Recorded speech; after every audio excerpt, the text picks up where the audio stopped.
See, now this is why we're doing a pilot without anyone else, because this is the third fuck up we've had, and I couldn't imagine having someone like Whiskey and Rebellion in this, and have him take time out of his day for us to just try and figure this shit out.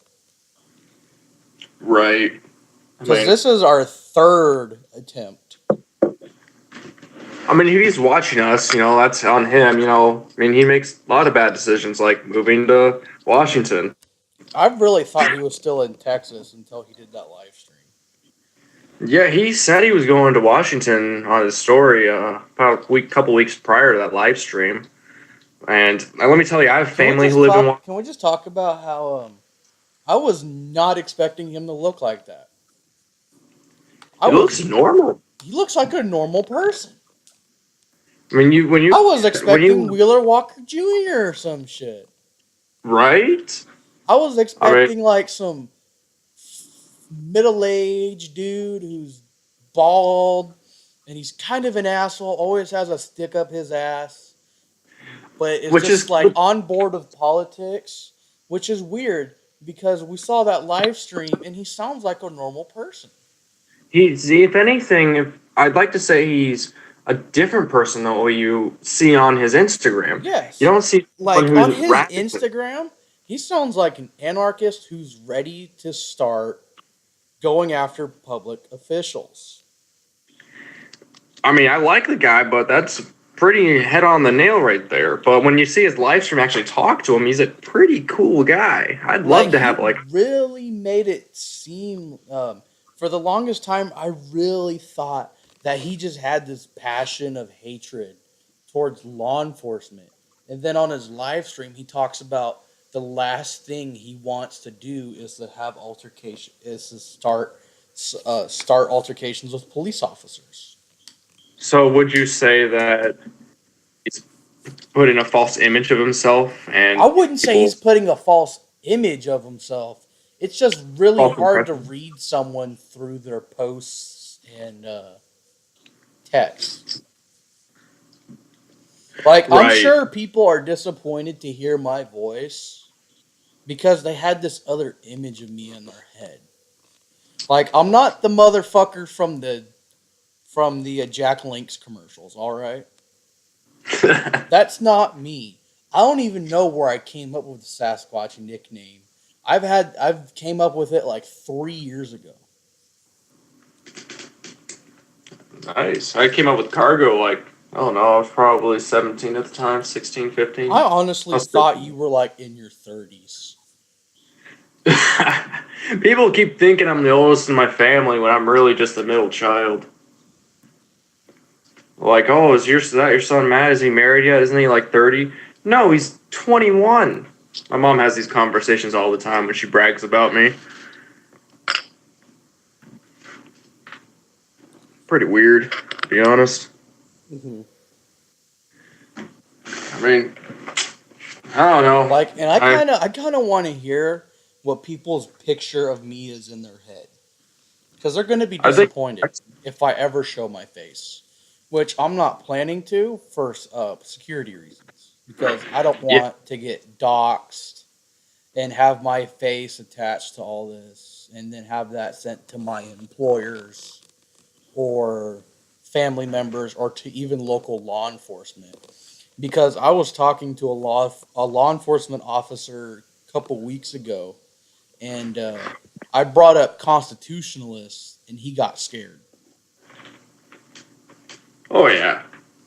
Like I don't hate law enforcement. I just don't like what they stand for. Well, I mean, and it's a libertarian belief that you shouldn't enforce victimless crimes. Oh, absolutely. Like you've wha-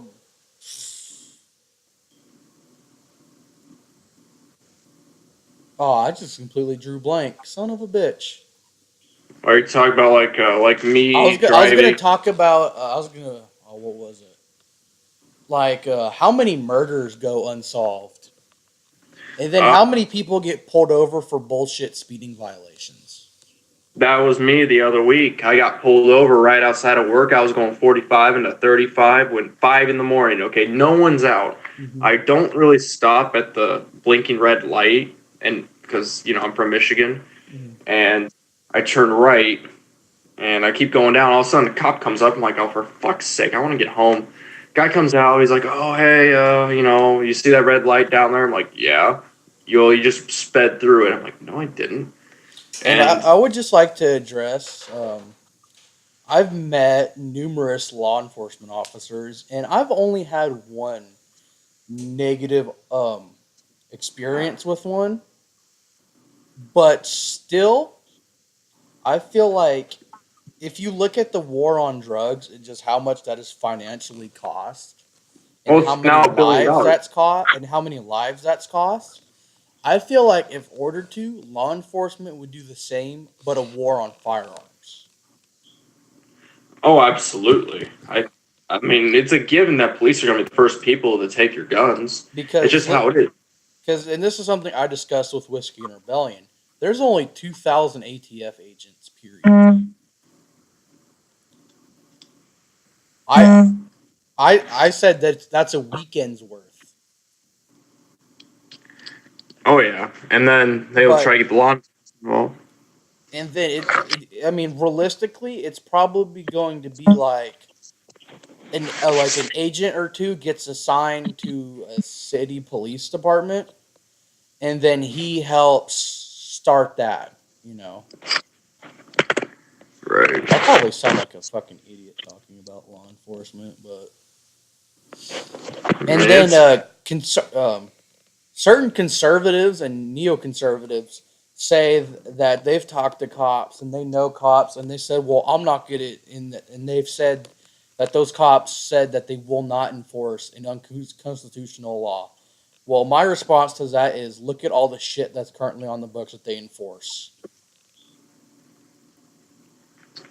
yeah. I remember talking to my friend who's a cop, and I said, "Well, what if you guys come after guns? Like, then I'll turn in my badge, and I'll get my rifle, and I'll be right with you guys." And yet, at the same time, it's like, well, you're still reinforcing these unjust, victimless laws. And I really believe that there will be some law enforcement officers and members of the military who will say, you know what, fuck you, I'm turning in my badge and my uniform, and I'm getting on the other side of this. But I do not, I'm not going to, if it really starts getting that bad, I am not going to expect many law enforcement officers to turn in their badges and come onto the other side. But I would I be know that the happily military will. disappointed to hear that a shitload of cops came on our side. Right. And I know that the military will be split. Absolutely, will definitely be split. I know that the army will probably be less divided. They'll probably be about 50-50. I know the Marines will definitely be about 60-40, maybe less. And I would then, say the it's Marines are got going to be a little more. the Marines. Do you think the Marines are willing to take civilians' guns? Oh no, I'm saying there's going to be more Marines that say fuck it and join on to the other side, Oh, to yeah. our side, I should say. Right. But I know the army will be split because most army people I know are a bunch of liberal idiots who think that they're on top of the world, and yet at the same time, you hear all the time how they abuse women, all this shit. And Like that's my ex one thing I girlfriend. would like to bring up is being a member of the military doesn't mean shit. It doesn't default you to being an amazing person. It does not entitle you to anything. I trust Marines more than Army, that's for sure. But I also know that there are just and that's a valid point as well. Is that I was brought up pretty neocon. Like anyone who's in the military is a good person. That's what I was taught. Like if Yes. they're in the military, they're willing to lie down their life for you. So open your legs for them. So But the open more them. I grew up, Lick that fucking boot, son. right, you know what? I'm a military brat. My father was a lieutenant colonel in the Air Force. He's a cool guy. I'm sure you'd like him. Well, aren't you But just lucky? Because my dad was only enlisted in the Navy. well, so he was into them seamen. If we're gonna start going there, there's way more queers in the army than there's faggots in the Navy. Hey, I'm Air Force, dude. He's just